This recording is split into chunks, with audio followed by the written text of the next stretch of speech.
Welcome all to Usha's creative space. അപ്പോൾ ഇന്ന് നമുക്കൊരു പെയിൻറ്റിങ് ചെയ്താലോ? സിലഹത്ത് പെയിൻറ്റിംഗ് ആണ്. അത് ഞാൻ ക്യാൻവാസിലാണ് ചെയ്യണേ. ഇതാണ് ആ ക്യാൻവാസ്. ഇത് കുറച്ച് വലിപ്പമുള്ള ഒരു ക്യാൻവാസാണ് ആൻഡ് ബോർഡാണ് അതിൻ്റെ ബാക്കിലുള്ളത്. അപ്പോൾ ഞാൻ ആ സിലഹത്ത് പെയിൻറ്റിങ്ങിന് വേണ്ടിയിട്ടുള്ള ഒരു പേപ്പർ എടുത്തു. ഒരു കട്ടിയുള്ള ഒരു കാർഡ്ബോർഡ് പേപ്പറാണ്.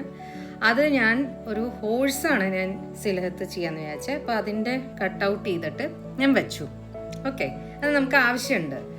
പിന്നെ നമ്മൾ അടുത്തതിലേക്ക് പോയതെന്ന് വെച്ചാൽ പെയിൻറ്റിങ് ചെയ്ത് തുടങ്ങി. ഫസ്റ്റ് ഞാൻ യെല്ലോ കോട്ട് ഇട്ടു, പിന്നെ ഓറഞ്ച് മിക്സ് ചെയ്ത് അതിനെ ഷെയ്ഡ് കൊണ്ടുവരാൻ വേണ്ടിയിട്ട്, പിന്നെ പിങ്കും ഓറഞ്ചും കൂടിയിട്ടുള്ള ഒരു ഷെയ്ഡ് കൊണ്ടുവന്നു.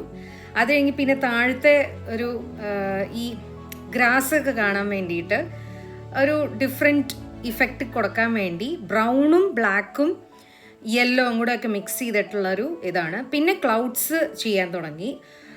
പർപ്പിൾ, പ്രഷ്യൻ ബ്ലൂ എല്ലാം യൂസ് ചെയ്തിട്ടുള്ള ഒരു ക്ലൗഡ്സ് ആണ്. ആൻഡ് യെല്ലോ ഇഫക്റ്റും അതെ. ആൻഡ് ഈ സൈസിൽ ഈ ഒരു ആംഗിളിൽ നിങ്ങൾക്ക് അറിയാൻ പറ്റും എങ്ങനെയാണ് ആ കളർ ഷെയ്ഡ് വന്നേക്കണമെന്ന്. ബ്ലെൻഡിങ് ആണ് ഇതെല്ലാം.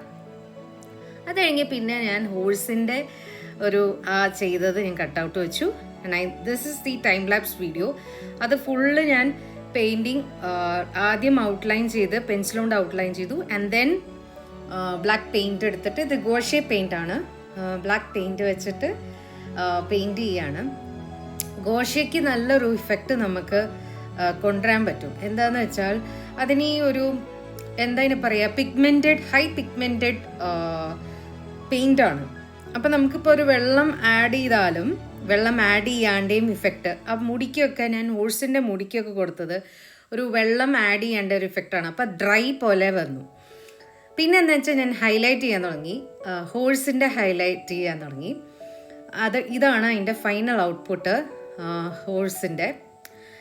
And so you get to know. പിന്നെ ഞാൻ കുറച്ച് ഡീറ്റെയിലിംഗ് ചെയ്തു. ആ ഡീറ്റെയിലിങ്ങിൻ്റെ ഭാഗമായിട്ടാണ് ലാസ്റ്റ് ഒരു സൈനും ഇട്ടു. So this is the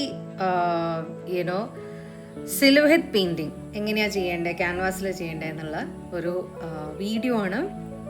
Until next time, thank you for joining me into this കുട്ടി വീഡിയോ.